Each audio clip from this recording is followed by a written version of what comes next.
English class में आज आप सीखने वाले हैं इम्परेटिव सेंटेंसेस। इम्परेटिव सेंटेंस क्या होते हैं?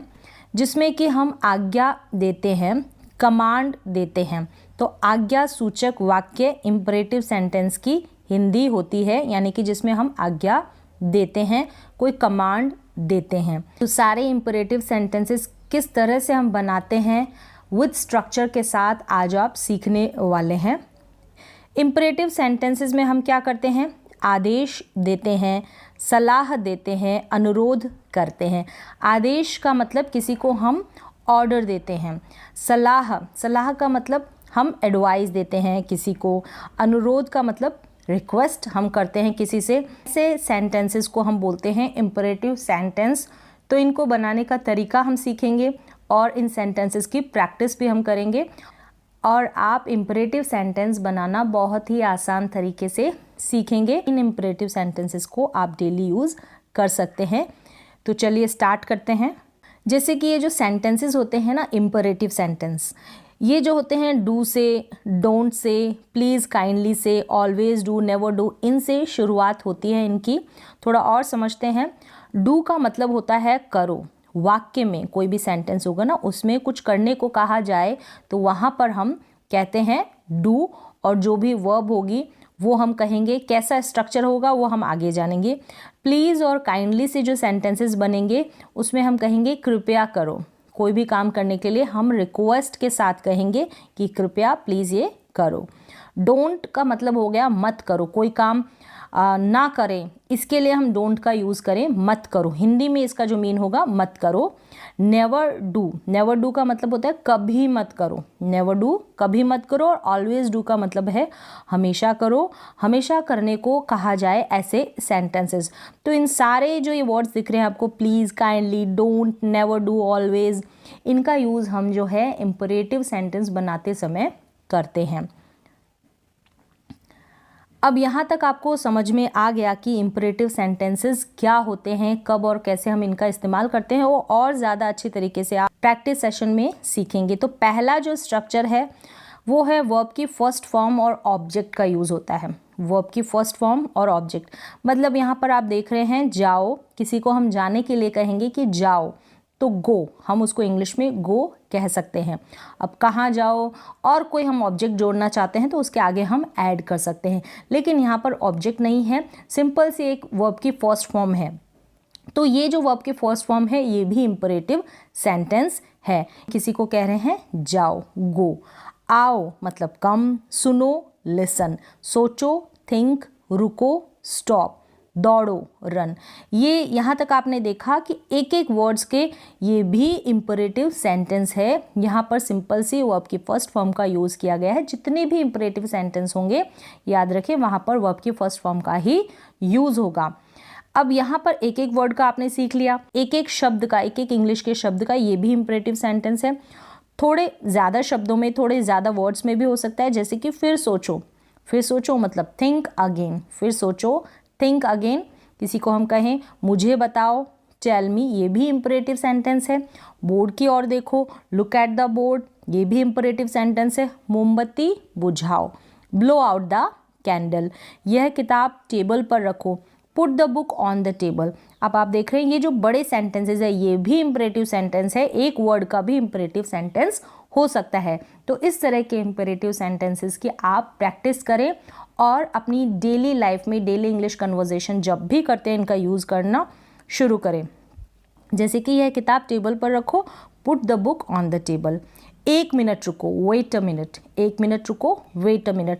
तो इसका स्ट्रक्चर सिंपल सा है। आपको वर्ब की फर्स्ट फॉर्म लगा देनी है और उसके बाद जो भी आपको ऐड करना ऑब्जेक्ट वो आप ऐड कर सकते हैं।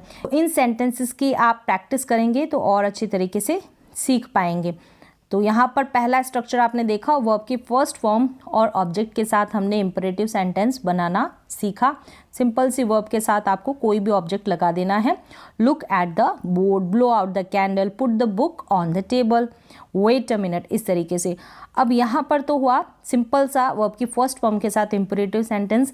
अगर हमको किसी को कहना है कि मत करो, मत करने का सेंस आए, तो वहाँ पर हम जो स्ट्रक्चर यूज़ करेंगे वो ये है, डोंट प्लस वर्ब की फर्स्ट फॉर्म फिर ऑब्जेक्ट। डोंट और वर्ब की फर्स्ट फॉर्म। डोंट मतलब कि डू नॉट। डोंट का मतलब हो गया मत करो। हिंदी में अगर हम सेंस लेंगे, डोंट मतलब जो भी काम करने के लिए कह रहे हैं वो मत करो, इस तरीके से। सेंटेंसेस देखें आप, मत जाओ, मत जाओ। गो यहाँ पर वर्ब है, उससे पहले हमने डोंट यूज़ कर दिया, तो डोंट गो, मत जाओ। और आप ऑब्जेक्ट भी यूज़ कर सकते हैं, डोंट गो देयर यानी कि वहाँ मत जाओ। मत आओ, डोंट कम हेयर, यहाँ मत आओ। इस तरीके से आप ऑब्जेक्ट यूज़ करके इन डोंट वाले इंपरेटिव सेंटेंसेस की प्रैक्टिस कर सकते हैं। यहाँ मत आओ, डोंट कम हेयर, यहाँ मत आओ, डोंट कम हेयर। फिर से यहाँ मत आना, डोंट कम हेयर अगेन, फिर से यहाँ मत आना। तो इन सारे सेंटेंसेस में आप देख रहे हैं मत का सेंस हो रहा है, नहीं का सेंस हो रहा है, मतलब कि जो भी कोई काम है वो मत करो। मत आने के लिए, नहीं यहाँ आने के लिए कहा जा रहा है, इस तरीके से। फिर से यहाँ मत आना, आने के सेंस में कह रहे हैं कि फिर से यहाँ मत आना, तो डोंट कम हेयर अगेन। चिल्लाओ मत, डोंट शाउट। मत हंसो या हंसो मत, डोंट लाफ। जल्दी मत करो, डोंट हरी। डरो मत, डोंट फियर। मुझे दोष मत दो, डोंट ब्लेम मी। इस तरीके से आप डोंट वाले इंपरेटिव सेंटेंसेस की प्रैक्टिस कर सकते हैं, इनको बोलना सीख सकते हैं। तो यहाँ पर आपने 2 स्ट्रक्चर देख लिए अभी तक। थर्ड स्ट्रक्चर की तरफ चलते हैं, जहाँ पर हम प्लीज़ और काइंडली का यूज़ करते हैं, फिर वर्ब की फर्स्ट फॉर्म लगेगी। अगर इस प्लीज़ और काइंडली को हम डोंट में भी बना सकते हैं, इसके जस्ट बाद में, प्लीज़ और काइंडली के बाद में, यानी नेगेटिव सेंटेंस भी बना सकते हैं डोंट के साथ इसका यूज़ करके। प्लीज़ और काइंडली मतलब और ज़्यादा हम निवेदन करके कहते हैं तो प्लीज़ और काइंडली वर्ड ऐड कर देते हैं। जैसे कि सेंटेंस है कृपया, हिंदी में यहाँ पर कृपया सेंस देगा। प्लीज़ और काइंडली, कृपया मेरी मदद करो, तो please help me, please help me. और कृपया मेरी मदद मत करो, तो please don't help me. Please के बाद हम डोंट का यूज़ कर देंगे, कृपया मेरी मदद ना करें, जैसे कि प्लीज़ डोंट हेल्प मी, इस तरीके से। कृपया बैठ जाओ, प्लीज़ सिट डाउन। और कृपया मत बैठो, तो please don't sit down, please don't sit down. कृपया वहाँ मत जाओ, please don't go there. Negative बन गया ये प्लीज़ के साथ, तो प्लीज़ डोंट गो देयर। कृपया अंदर आएँ, प्लीज़ कम इन, कृपया अंदर आएँ, प्लीज़ कम इन। और नेगेटिव बनाएंगे तो please don't come in, please don't come in, कृपया अंदर मत आए। कृपया यहाँ आइए, please come here, please don't come here, negative बन गया। कृपया घर जाइए, तो please go home, please don't go home. इस तरीके से आप इन सेंटेंसेस की भी प्रैक्टिस कर सकते हैं। कृपया मुझसे बात कीजिए, तो please talk to me, please don't talk to me. मत कीजिए बात, तो please don't talk to me. इस तरीके से यहाँ पर आपने प्लीज़ और काइंडली का, और प्लीज़ की जगह आप काइंडली वर्ड भी यूज़ कर सकते हैं। ज़्यादातर प्लीज़ का यूज़ किया जाता है, तो यहाँ पर मैंने प्लीज़ लिखा है। तो इसी तरीके से आप इन सेंटेंसेस की भी प्रैक्टिस कर सकते हैं, और भी वर्ब के साथ प्लीज़ लगा दें और सेंटेंसेस बनाएं। कमांड देने के लिए किसी को भी हम आदेश दे सकते हैं। इंग्लिश में अगर आपको कमांड देनी हो तो इस तरीके से आप इन स्ट्रक्चर के साथ इनकी प्रैक्टिस कर सकते हैं। नेक्स्ट क्या है, यानी कि कोई काम हमको कहना है कि कभी मत या कभी नहीं करना, किसी काम के लिए कभी भी, तो ये नेवर वाला स्ट्रक्चर आएगा। नेवर वर्ब की फर्स्ट फॉर्म और ऑब्जेक्ट। नेवर का मतलब होता है कभी मत, ऐसा लेंगे हम सेंस हिंदी में। और कभी नहीं करना, कभी मत या कभी नहीं करना, जैसे कि कभी भी निराश मत होना, कभी भी का सेंस आ जाएगा। तो नेवर गेट डिसअपॉइंटेड, कभी भी निराश मत होना, नेवर गेट डिसअपॉइंटेड। कभी किसी पर हंसना मत, ये काम मत करना हंसने का, तो नेवर लाफ एट एनीवन। तो आप जो भी काम नहीं करना चाहते ना, कभी ना करने के लिए कहना चाहते हो, तो आप नेवर वर्ड का यूज़ करके और वर्ब की फर्स्ट फॉर्म के साथ ऐसे इंपरेटिव सेंटेंसेस बना सकते हैं और प्रैक्टिस कर सकते हैं उनको बोलने की। वहाँ कभी मत जाओ, never go there, never go there. कभी किसी से लड़ाई मत करो, तो never fight with each other. तो इस तरीके से आप नेवर को लेकर सेंटेंसेस बनाएं और उनकी प्रैक्टिस करें। और ऑलवेज में हमेशा करो, कोई काम हमेशा करो तो ऑलवेज वर्ड का यूज़ करेंगे इंपरेटिव सेंटेंस बनाते वक्त। और V1 यानी कि वर्ब की फर्स्ट फॉर्म का यूज़ करेंगे, फिर ऑब्जेक्ट आएगा। जैसे कि हमेशा क्या करो, हमेशा सच बोलो, हमेशा बड़ों का आदर करो, तो हम ऑलवेज का यूज़ करके और वर्ब की फर्स्ट फॉर्म लगा देंगे, और तो ये बन जाएगा हमारा इंपरेटिव सेंटेंस। जैसे कि हमेशा सच बोलो, always speak the truth, always speak the truth. हमेशा बड़ों का आदर करो, always respect elders, always respect elders, हमेशा बड़ों का आदर करो, हमेशा अपना काम समय पर करो, always do your work on time. तो इस तरीके से आप ऑलवेज, नेवर, ये जितने भी मैंने वर्ड्स बताए, डोंट, डू, तो यहाँ पर इनका यूज़ करके आप काफ़ी सारे इंपरेटिव सेंटेंसेस बना सकते हैं और उनको बोलने की प्रैक्टिस कर सकते हैं इंग्लिश में। नेक्स्ट यहाँ पर है हमेशा नियमों का पालन करें, ऑलवेज फॉलो द रूल्स। यहाँ तक आपको क्लियर हो गया होगा, ऑलवेज, नेवर। अब यहाँ पर एक और इंपरेटिव सेंटेंस का स्ट्रक्चर है, जैसे लेट्स, वर्ब की फर्स्ट फॉर्म और ऑब्जेक्ट आ जाएगा। लास्ट में तो ऑब्जेक्ट आपको ऐड करना है वर्ब के बाद में। वर्ब की फर्स्ट फॉर्म आएगी, ये मैंने बता दिया, जितने भी इंपरेटिव सेंटेंस होंगे। तो लेट्स का अगर हिंदी में हम मीन लेंगे आओ हम या फिर चलो हम, इस तरीके से आओ हम या चलो हम, या ज़रूरी नहीं है कि हर समय हम आओ हम या चलो हम बोलें, तो वो तो आपको सिचुएशन देखनी है कि वही ये सेंस दे रहा है कि आओ हम या चलो हम। तो कुछ कई बार क्या होता है कि हिंदी में उसको हम बिल्कुल करेक्ट ट्रांसलेट नहीं कर पाते हैं, तो कुछ चीज़ें आपको समझनी पड़ती है। हिंदी में तो सिर्फ एक छोटी सी पहचान के लिए आपको, कि आपको थोड़ी परेशानी ना हो, इसलिए मैंने यहाँ पर बताया, बट खुद से भी समझने की कोशिश करें कि ये सेंटेंस क्या सेंस दे रहा है, क्या इससे मतलब निकल कर आ रहा है। अब लेट्स लिखा है ना, इसका मतलब है लेटस, लेट्स शॉर्ट में लिखा है लेटस को, ठीक है। तो जैसे कि चलो से शुरू हो गया या आओ से शुरू हो गया, ऐसे सेंटेंसेस। तो ज़रूरी नहीं है कि हम उसको, जब भी हम ये इंपरेटिव सेंटेंस बनाएं और सामने वाले को हम चलो कहें, नहीं, चलो ज़रूरी नहीं है, चलो चले, तो लेट्स गो। तो फिर भी आप इस पहचान से पहचान सकते हैं लेट्स वाले सेंटेंसेस, आओ हम या चलो हम।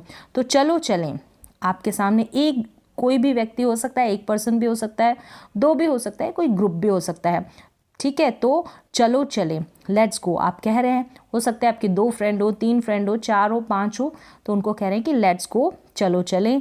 चलो क्रिकेट खेलते हैं, पूरा ग्रुप हो सकता है कि चलो क्रिकेट खेलते हैं, तो let's play cricket, let's play cricket. चलो हम उससे पूछें, चलो हम उससे पूछो, पूछो नहीं पूछें, चलो हम उससे पूछें, तो let's ask him, let's ask him या हर। अगर लड़की की बात कर रहे हैं तो आप हर का यूज़ कर सकते हैं, लड़के की बात कर रहे हैं तो हिम। चलो हम उससे पूछें, लेट्स आस्क हिम। नेक्स्ट है चलो अब हम जाएंगे, चलो अब हम जाएंगे, तो लेट्स गो नाउ, जाना यानी गो, तो चलो अब हम जाएंगे या चलो अब हम चलेंगे, तो लेट्स गो नाउ। चलो हम साथ साथ खेलें, सामने वाले से कह रहे हैं कि आप चलो हम साथ साथ खेलें, तो let's play together, let's play together. चलो डिनर पर चले, तो let's go for dinner, let's go for dinner. तो आप लेट्स गो फॉर डिनर, तो आप इसी तरीके से इन इंपरेटिव सेंटेंसेस की प्रैक्टिस कर सकते हैं। लेट्स का यूज़ करें और आप क्या क्या करना चाहते हैं अपने फ्रेंड के साथ या सामने वाले के साथ, तो आप चलो या आओ चलो, इस तरीके से आप सेंटेंस बनाएंगे और उनकी इंग्लिश ईजिली बना पाएंगे, प्रैक्टिस कर सकते हैं। नेक्स्ट है लेट, लेट से शुरू होने वाले, वो लेट से थे, यानी लेट्स यानी लेट अस की शॉर्ट फॉर्म है लेट्स, तो ये लेट से शुरू होने वाले हैं, LET, लेट। लेट यहाँ पर है कि करने दो या करेंगे या करें, किसी को भी कोई काम करने दो या करेंगे या करें। फिर बाद में यहाँ पर आपको दिख रहा है ये ऑब्जेक्टिव केस है, O और C यानी ऑब्जेक्टिव, C यानी केस, ये लगेंगे ऑब्जेक्टिव केस। मतलब लेट के बाद हम लगाएंगे या तो मी या फिर लेट मी या लेट अस या लेट हिम या लेट हर या लेट देम, इस तरीके से ये हम ऑब्जेक्टिव केस का यूज़ करेंगे। मी यानी मुझे, अस यानी हमें, हिम यानी उसे, हिम का यूज़, और हर का यानी उसे, लड़की के लिए हर, लड़के के लिए हिम, देम यानी उन्हें, इस तरीके से फिर हम वर्ब की फर्स्ट फॉर्म और फिर ऑब्जेक्ट लगाएंगे। किसी को भी कोई काम करने के लिए हम अलाउ या परमिट करते हैं ना, तब हम लेट का यूज़ करते हैं, यानी करने दो या करेंगे या करेंगे, ऐसा हम हिंदी में सेंस लेंगे। और अगर आप हिंदी में पहचान देखेंगे तो जो भी सेंटेंस बनेगा ना लेट से, ने यानी जैसे सोच और लास्ट में ने है ना, ने दो आएगा। जितने भी आप सेंटेंस देखेंगे ने दो करके आएगा, तो इस तरीके से भी आप पहचान सकते हैं। और इसके बाद लेट के बाद ऑब्जेक्टिव केस आएगा। तो सेंटेंस जैसे मुझे सोचने दो, मुझे क्या काम करने दो, मुझे सोचने का काम करने दो, तो लेट मी थिंक, लेट के बाद मी, ऑब्जेक्टिव केस है आई का, लेट आई थिंक नहीं बोलेंगे यहाँ पर, लेट आई थिंक नहीं, आई का ऑब्जेक्टिव केस है मी, तो मी का हम यूज़ करेंगे। तो अगर आपको नहीं आता है तो जैसे जैसे मैंने यहाँ पर ऑब्जेक्टिव केस लिख दिए, अगर आपको नहीं पता है तो आप प्रैक्टिस करेंगे सेंटेंसेस की, तो आप सीखते जाएंगे। ज़्यादा डीप में ना जाएं, ज़्यादा गहराई से सोचेंगे, ज़्यादा इंग्लिश को और ज़्यादा डीपली पढ़ने की कोशिश करेंगे तो और ज़्यादा कन्फ्यूज़न में फंसते जाएंगे। इंग्लिश को अगर आप डीपली पढ़ेंगे तो ज़्यादा कंफ्यूज हो जाएंगे। तो यहाँ आप ऑब्जेक्टिव केस नहीं पता आपको, तो यहाँ पर मैंने लिख दिए हैं, आप इनकी प्रैक्टिस करें, सेंटेंसेस के साथ प्रैक्टिस करें, तो आप समझ जाएंगे बहुत ही आसान तरीके से। मुझे सोचने दो, लेट मी थिंक। उसे जाने दो, उसे क्या काम करने दो, उसे जाने का काम करने दो, लेट हर गो, परमिट कर दो, अलाउ कर दो। उसे खेलने दो, हर यहाँ पर लड़की के लिए है, आप हिम का भी यूज़ कर सकते हैं, लेट हिम गो। उसे खेलने दो, क्या करो, उसे खेलने दो, अलाउ करो खेलने के लिए, तो लेट हिम प्ले या लेट हर प्ले। मुझे करने दो, लेट मी डू, मुझे करने दो। मुझे देखने दो, ने दो आ रहा है, देखें आप, ने दो, तो वहाँ पर हम लेट और फिर ऑब्जेक्टिव केस का यूज़ करेंगे। मुझे देखने दो, लेट मी सी। मुझे खाना खाने दो, let me eat food, let me eat food. उसे पढ़ने दो, लेट हिम स्टडी या लेट हर स्टडी। उसे अंदर आने दो, लेट हिम कम इन। उसे बाहर खेलने दो, लेट हिम प्ले आउटसाइड। मुझे उसे फ़ोन करने दो, let me call him, let me call him. उसे रोने मत दो। अब यहाँ पर ये जो है लेट वाला नेगेटिव में है, डोंट लेट हर क्राई, तो यहाँ पर आप शुरू में डोंट का यूज़ करके नेगेटिव भी बना सकते हैं। मुझे उसे फ़ोन करने दो और मुझे उसे फ़ोन मत करने दो, तो don't let me call him, don't let him play outside. इस तरीके से लेट से पहले आप डोंट का यूज़ कर सकते हैं नेगेटिव बनाने के लिए। उसे रोने मत दो, डोंट लेट हर क्राई, तो नेगेटिव भी आप बना सकते हैं इस तरीके से।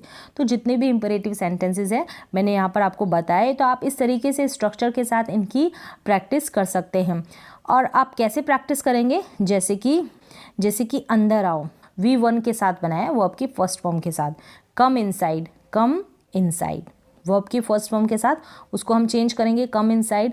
अब हम कहेंगे कि कृपया अंदर आओ, तो प्लीज़ कम इनसाइड, प्लीज़ वाला सेंटेंस बन गया कि प्लीज़ कम इनसाइड।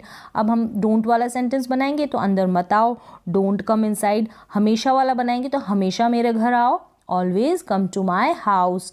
अब कृपया करके, कृपया मेरे घर मत आओ, कृपया भी है और डोंट भी है, तो please don't come to my house. इस तरीके से आप बना सकते हैं। प्रैक्टिस करेंगे तो आप सीखते जाएंगे। अब हम लेट वाले बनाएंगे तो चलो उसके घर चले, चलो उसके घर चले, चलो या आओ से बन रहा है, तो let's go to his house, let's go to his house या let's go to her house. इस तरीके से मुझे घर जाने दो, अब ने दो हो गया, तो लेट ऑब्जेक्टिव केस वाला है, मुझे घर जाने दो। मुझे यानी कि आई का यूज़ नहीं करेंगे आप, आई का ऑब्जेक्टिव केस हो गया मी, तो let me go home, let me go home, मुझे घर जाने दो। आप इस तरीके से प्रैक्टिस कर सकते हैं, जितनी हो सके उतनी आप प्रैक्टिस करें। और सेंटेंसेस देखते हैं। सब सिंपल सा मैंने वर्ब की फर्स्ट फॉर्म ली है, सोचो यानी कि थिंक। सोचो, थिंक, मैंने किसी से कहा सोचो, थिंक। मत सोचो तो डोंट थिंक, कृपया सोचो, प्लीज़ थिंक। कभी मत सोचो तो नेवर थिंक, हमेशा सोचो तो ऑलवेज थिंक। उसे सोचने दो, let him think, let him think. चलो सोचें या आओ सोचें, तो लेट्स थिंक। इस तरीके से उससे पूछो, आस्क हिम, उससे मत पूछो, डोंट आस्क हिम। कृपया उससे पूछो तो प्लीज़ आस्क हिम। उससे कभी मत पूछो, नेवर आस्क हिम। हमेशा उससे पूछो तो always ask him. Let me ask him, मुझे उसे पूछने दो, तो लेट मी आस्क हिम। चलो उससे पूछें, लेट्स आस्क हिम, या आओ उससे पूछें, लेट्स आस्क हिम। इस तरीके से आप प्रैक्टिस कर सकते हैं। एक एक इंपरेटिव सेंटेंस कोई भी वर्ब ले लेंगे और सारे इनको कन्वर्ट करेंगे, जो भी मैंने स्ट्रक्चर बताया उनमें बनाने की कोशिश करेंगे। तो इसी तरीके से आप इन सारे इंपरेटिव सेंटेंसेस की प्रैक्टिस करें। तो आज के लिए बस इतना ही, मिलते हैं एक और नए एजुकेशनल वीडियो के साथ। तब तक के लिए थैंक यू सो मच।